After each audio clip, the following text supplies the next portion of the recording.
Olá, seja bem-vindo a Conversas Cristãs. Este é um pequeno espaço em que nós olhamos para as notícias e tentamos pensar nelas do ponto de vista cristão.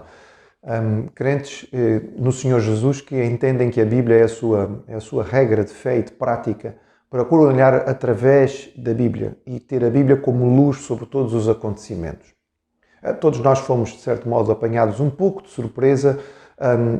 Naturalmente, todos nós tivemos algum tipo de reação diante da mudança da posição do nosso governo no que diz respeito ao agravamento da situação da pandemia e da declaração do estado de calamidade. O estado de calamidade é uma progressão em termos de restrições no que diz respeito à nossa forma de vida, do dia a dia, veio a limitar mais uma vez aquilo que tem sido a nossa vida. Nós estávamos a caminhar no sentido de abrir um bocadinho e agora temos caminhado no sentido contrário, à medida que o número de infectados diários tem aumentado, apesar de que o número de mortos continua a ser pequeno, tendo em conta tantas outras patologias que matam mais do que aquilo que tem acontecido com esta pandemia, mas continua sendo algo preocupante, sobretudo porque nós ainda não chegamos ao período de frio, nós ainda não chegamos ao inverno, onde se prevê que realmente a situação seja bastante mais complicada para os cuidados de saúde, para, digamos, as instituições que estão a lidar diretamente com toda esta situação. Nós hoje já sabemos, já houve dias suficientes para percebermos o que é que o estado de calamidade traz, o número de pessoas que pode se reunir em termos públicos, o número de pessoas que se pode reunir em termos particulares ou familiares.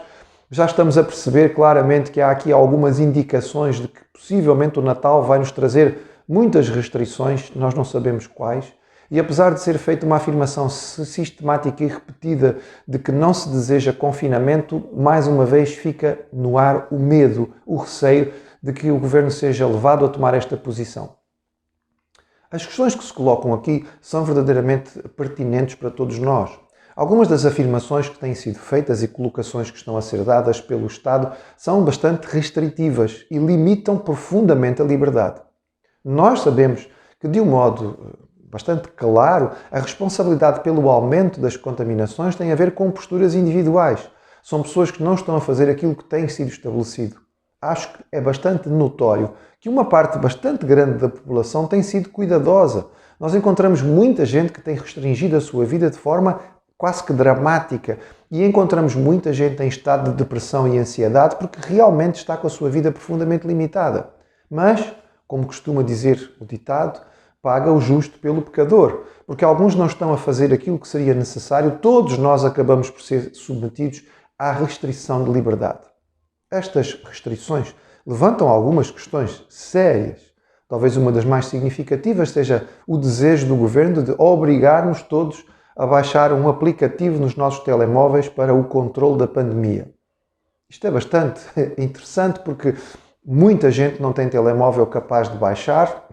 Esta aplicação de forma nenhuma significa controle da situação, como aliás se referiu numa situação relativamente recente em que num Conselho de Estado estavam presentes pessoas que estavam contaminadas e as pessoas que estavam lá presentes com o aplicativo no seu telemóvel não foram avisados. Portanto, isto de forma nenhuma é uma garantia. Mas diz o governo que quer obrigar as pessoas a baixar este aplicativo e cobrar multas altíssimas caso as pessoas não o façam. Como é que isto vai ser aplicado?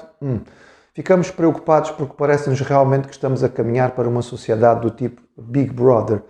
No que diz respeito à restrição das liberdades, nós precisamos estar atentos, porque se vivemos num Estado de Direito, isto é algo que tem que ser questionado. Mas, essencialmente, para um cristão, aqui nós temos que voltar à grande questão que é assumir responsabilidades. Todos nós temos responsabilidades e cada um tem a responsabilidade individual. Alguns que estão a assistir, talvez, tenham responsabilidades maiores. Talvez você seja administrador de alguma instituição ou tenha uma responsabilidade de chefia em algum trabalho. Então a sua responsabilidade é um bocadinho mais além, ou seja, você também tem que tomar conta daquilo que é o seu local. Aqueles de nós que temos responsabilidades diante da igreja e que precisamos ser responsáveis pelo cuidado daquilo que se passa nos momentos de culto, temos responsabilidades além de pessoais, ou seja, temos que tomar cuidado para que tudo aquilo que rodeia o espaço de culto possa cumprir as regras que foram estabelecidas pela Direção-Geral de Saúde, cumprindo assim as leis, obedecendo às autoridades, e são responsabilidades além daquilo que é o pessoal. Mas todos nós temos responsabilidades individuais. Responsabilidade de procurar saber que nós temos que nos proteger a nós mesmos e, ao fazer isso, proteger aqueles que estão à nossa volta. Não infringir barreiras só por uma questão de rebeldia, porque isso não faz absolutamente sentido nenhum. Aquilo que nós podemos fazer, que não é assim tão difícil, pode contribuir de forma sistemática e importante para que todos nós possamos beneficiar. Alguns falham, todos temos que sofrer, mas todos temos que fazer aquilo que é certo para que todos possamos de alguma forma contribuir. O estado de calamidade nos faz pensar, no entretanto, como cristãos, num estado de calamidade que foi declarado há muito tempo, esta sim, uma calamidade universal e que não tem solução fácil e que não está à espera de uma vacina. Estamos a falar da grande calamidade que atinge todo o universo e que, diferente deste vírus que ainda não contaminou assim, apesar de tudo, tanta gente, esta calamidade, sim, biblicamente falando, atinge todas as pessoas. Estamos a falar da calamidade do pecado, da nossa rebeldia, do nosso desejo de independência. Mais uma vez, diante desta pandemia, quando nós devíamos olhar para a limitação das nossas capacidades e percebermos que nós devíamos nos humilhar e perceber que toda a nossa ciência nos deixa à mercê de um vírus tão insignificante, continuamos arrogantes e vaidosos, achando que nós temos a solução para tudo e que nós temos as respostas e que nós temos o direito de impor as nossas posições. Grande calamidade. A calamidade do pecado, que significa a decisão do homem de viver separado de Deus. E por causa disto, uma vida vazia, uma vida sem propósito, uma vida sem direção.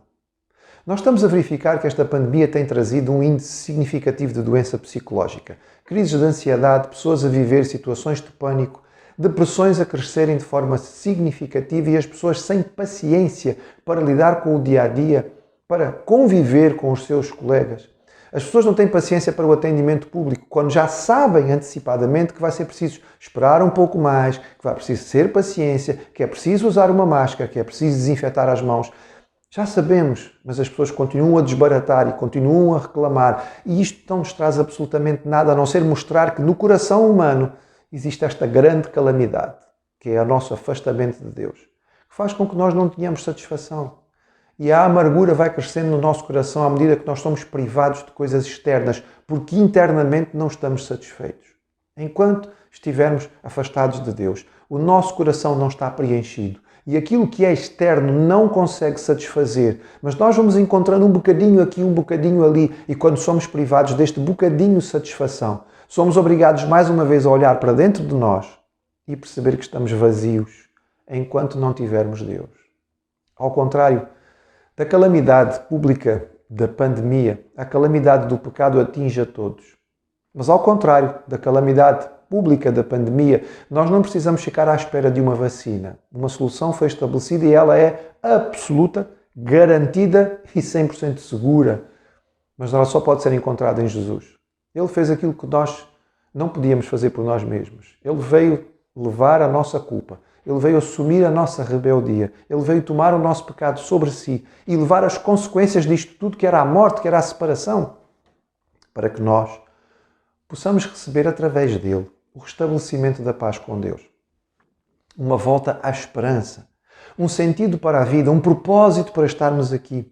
Uma garantia de que cada dia, afinal, tem uma razão de ser. E mais ainda, uma garantia de que quando nós saímos desta vida, nós não caímos num buraco vazio e nós não pulamos no escuro do desconhecido, mas nós simplesmente fechamos os olhos para abri-los na presença do nosso Salvador, para uma eternidade de segurança e de glória. Esta sim é a boa nova do Evangelho. É a notícia extraordinária. E no meio da calamidade em que nós estamos, nós podemos dizer: há boa nova extraordinária da salvação em Jesus, que faz toda a diferença na sua vida. E esta diferença faz-se internamente e não pode ser alterada.